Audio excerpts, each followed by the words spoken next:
પહેલાં તો એક દેશમાંથી બીજા દેશમાં જવા માટે પહેલી તો જવાની કેવી રીતે સગવડ થશે, જમવાની કેવી રીતે સગવડ થશે, ટ્રાવેલિંગ કેવી રીતે થશે, એ ત્રણ ચિંતા વધારે સતાવે. પણ કાંઈ તકલીફ ન પડી કેમ કે પાસપોર્ટ નહોતો છતાં ચૂંટણી કાર્ડથી બધું વ્યવસ્થિત સચવાઈ આવ્યું અને રહેવા જમવાનું પણ બરાબર રીતે સચવાઈ ગયું અને ટ્રાવેલિંગ પણ બરાબર રીતે થઈ ગઈ.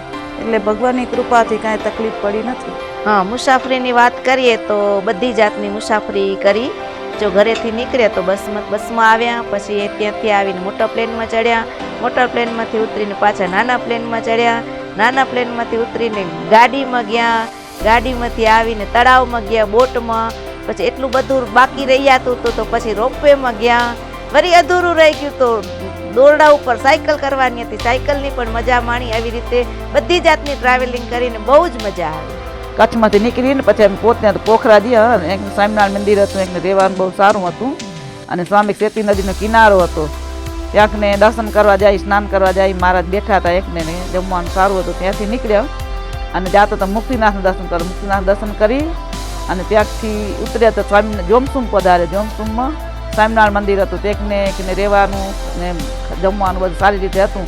અને ત્યાંને રહી અને ડુંગરા બધા જોયા, બરફના ને સોનેરી ને એવા બધા ડુંગરા જોયા ને બહુ સારું મજાનું થયું. ત્યાંથી નીકળી અને અમે આવ્યા કાઠમંડુ. કાઠમંડુમાં મંદિર નથી રહેવાનું પણ ત્યાંની હોટલ હતી. હોટલમાં સારી સુવિધા હતી કે રહેવાની કાંઈ તકલીફ પડી નહીં. જો જમવાની વાત કરીએ તો પહેલાં પોખરા જ્યાં, તો પોખરામાં તો જાણે આપણું રસોડું જ છે. ખીચડી, વરસાદ આવ્યો એટલે ભજીયા ને બનાવી ઠાકોરજીને જમાડ્યા, રોટલી શાક. એક દિવસ હતી ફરાળ હતું, નોમ હતું તો ત્યારે સાબુદાણા બનાવ્યા. પછી જોમસોમ ગયા હતા ત્યાં પણ રોટલી શાક બનાવી હતી. અને કાઠમંડુમાં આવ્યા તો હોટલમાં હતું તો એમ મનમાં સંકોચ થતો હતો કે કેવી રીતના હશે, જમાય ન જમાય. પણ એ લોકો બહુ ભાવિક હતા. એ અમને એનું રસોડું બતાવ્યું કે અહીંયા કોઈ જાતનું ક્યાંય ભેળસેળ નથી, સરસ રીતે તો તમે જોઈ જાઓ રસોડો. અને પછી અમને એને બટેટા પૌવા બનાવીને પ્રેમથી ભાવથી જમાડ્યા. હવે આજે અમે કાઠમંડુથી સવારના પૂરમાં નાસ્તો કરીને નીકળશું એટલે સાંજના પહોંચી આવશું કચ્છમાં.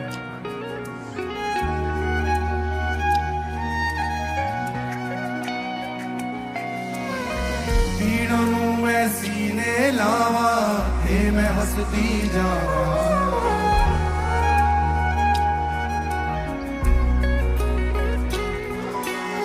पीड़ानू मैं सीने लावा हे मैं हंसती जावा, तुप्पा दे नल लड़ लड़ के मैं लपियां अपनी दुख भी अपने सुख भी अपने मैं तब से जावा।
પુલાશ્રમ સદાય થતું રહેતું.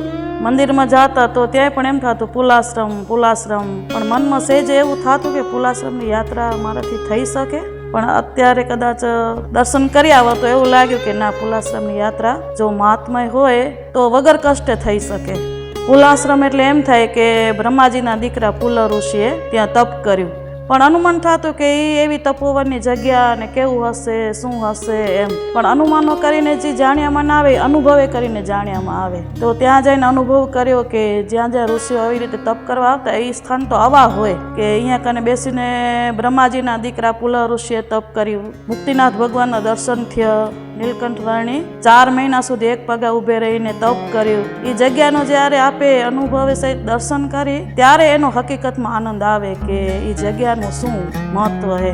અને જો ત્યાં જઈને એનો મહિમા સહિત આપણે દર્શન કરવા જાય, ત્યાં જઈને આપણે કોઈ થાક જેવું કંઈ જાણ્યામાં જ ના આવે હતી. પુલાશ્રમમાં જતી વખતે ગોપાળ યોગીનો આશ્રમ આવે. ગોવાળો ગોપાળ યોગી પાસે આવ્યા કે હિંસક પશુ આવીને અમારી ગાયોને હેરાન કરે છે. ત્યારે નીલકંઠ વર્ણીએ કીધું કે શંખ વગાડો. આ શંખનો શબ્દ જ્યાં સુધી સંભળાશે ત્યાં સુધી કોઈ હિંસક પશુઓ આ ભૂમિ ઉપર આવી નહીં શકે. એવી રીતે ગોવાળોનું દુઃખ દૂર કર્યું. ને આવી રીતે તો 12 મહિનામાં મહારાજે કંઈક પ્રકારની ત્યાં લીલા કરી હશે. પણ સેજે આપે ત્યાં જાય તો એ જગ્યાએ જઈને એનો અનુભવ કરીએ તો એનો આનંદ કંઈક ઓર જ હોય. એવી જ રીતે આપે મુક્તિનાથના દર્શન કરવા જાય તે વચ્ચેથી ગલેશ્વર મહાદેવ આવે કે જે આપણે ભાગવતમાં પણ વારંવાર સાંભળ્યું છે કે ભરતજીનું આખ્યાન ચમત્કારી એ ભરતજી રાજ્ય છોડીને તપ કરવા ગયા હતા. તો એ જગ્યાએ ગયા ત્યારે એમ લાગ્યું કે ઋષભદેવ ભગવાનના દીકરા ભરતજી કે જ્યાં એ તપ કર્યું હશે તો આખું રાજ્યાસન છોડીને આ જગ્યાએ તપ કરવા આવ્યા. આશ્ચર્ય લાગે. અને ગંડકી નદી કે જે આપે ગંડકી નદીને કિનારે જાતા જાય તો છેક પુલાશ્રમ સુધી ત્યાં જ ગંડકી નદીના જ આપણે દર્શન થાય. તો એ ગંડકી નદીનું એટલું બધું શું મહાત્મય, તો એ જાણવાની પણ ઈચ્છા થઈ. ત્યારે એવા સદગુરુ સંતો અમારા યોગમાં આવ્યા. અમે એને પૂછા કરી કે ગંડકી નદીનું મહાત્મય શું?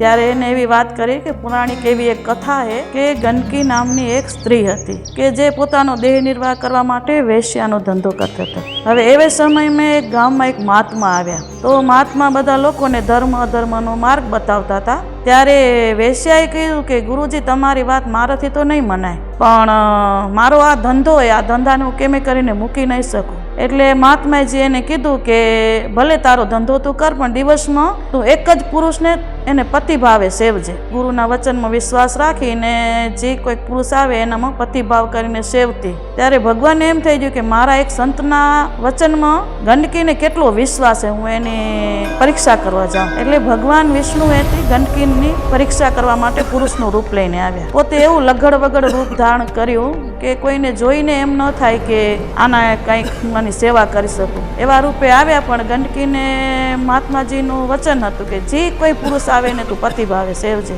એટલે એ ભગવાનને પતિભાવે એથી સેવા મંડી. એને સ્નાન કરાવ્યું, સારા વસ્ત્ર પહેરાવ્યા, સારું ભોજન કરીને જમાડ્યું. પછી શયનખંડમાં જઈને એના ચરણ સેવા કરે. ત્યારે ભગવાનને તો એની પરીક્ષા કરવી હતી. એટલે કે મને માથામાં બહુ દુખાવો થાય છે. પણ જ્યાં વૈદોને બોલાવા ગઈ ને આવી ત્યાં તો ભગવાનને લીલા કરવી હતી. એટલે એનું પાણ પંખેર ઉડી ગયું. તો એને એમ થયું કે મારો પતિ મૃત્યુ પામ્યો. એટલે બધા ગામ લોકોને કીધું કે મારા પતિ હતા એ મૃત્યુ પામ્યા, તો એને મને મદદ કરો, કેમ કે હું પ્રતિવતા સ્ત્રી હોઉં. તો મારા પતિના શબને હું ખોડામાં લઈને એના સાથે સતી થઈશ. અગ્નિ લાગીને ભડભડ અગ્નિ સળગવા લાગ્યો. ભગવાનને એમ થયું કે ગંડકી તો આમાંથી પાછી પડી નહીં.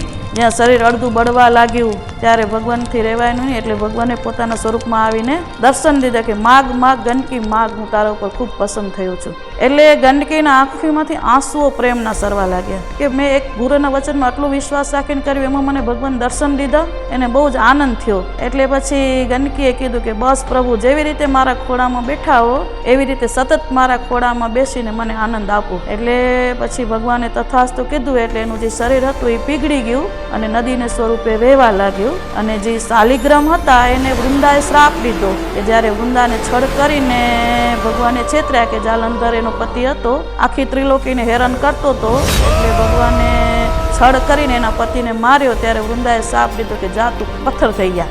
એટલે પછી પથ્થર થઈને એને શાલિગ્રામને શ્રાપ કરી દીધો. ભગવાન શાલિગ્રામ રૂપે રહ્યા, પણ એને રહેવાનું સ્થળ કેવું? તો પછી ભગવાન આ ગંડકીના ખોડામાં સતત બિરાજીને શાલિગ્રામ સ્વરૂપે સતત એના ખોડામાં બિરાજમાન છે, એવો ઇતિહાસ અમને સાંભળવા મળ્યો પૌરાણિક કથા અનુસારે. તો એ ગંડકી નદીના મહાત્મય સહિત આપે ગંડકી નદીમાં સ્નાન કરી તો અનેરો આનંદ આવે એમ કે એક ગુરુના વચનમાં એક સ્ત્રીએ એટલું વચન પાડ્યું તો ભગવાન એને કેટલા પ્રસન્ન થયા. તો મહાત્મય સહિત જો દર્શન કરવા જાય તો એનો આનંદ કંઈક અધિક હોય, કે જે એમ થાય કે અનુભવમાંથી કે આપને વિસર્યો ન વિસરાય. તો આ યાદી બધી અમે વિડીયામાં સંગ્રહ કરીએ કે જે અમને પણ જોવામાં જ્યારે જોવું હશે ત્યારે અમે પણ એનો લાવો ફરી વખત માણી શકશું. અને કદાચ કોઈકને એમ થાય કે અમને જવું છે નેપાળમાં, તો કઈ કઈ જગ્યાએ રહેવાનું સુગમ છે, કઈ જગ્યાએ સહારો લેવાય, તો એની પણ એને માહિતી મળે. આવી રીતે અમે નેપાળમાં 6 દિવસ રહ્યા.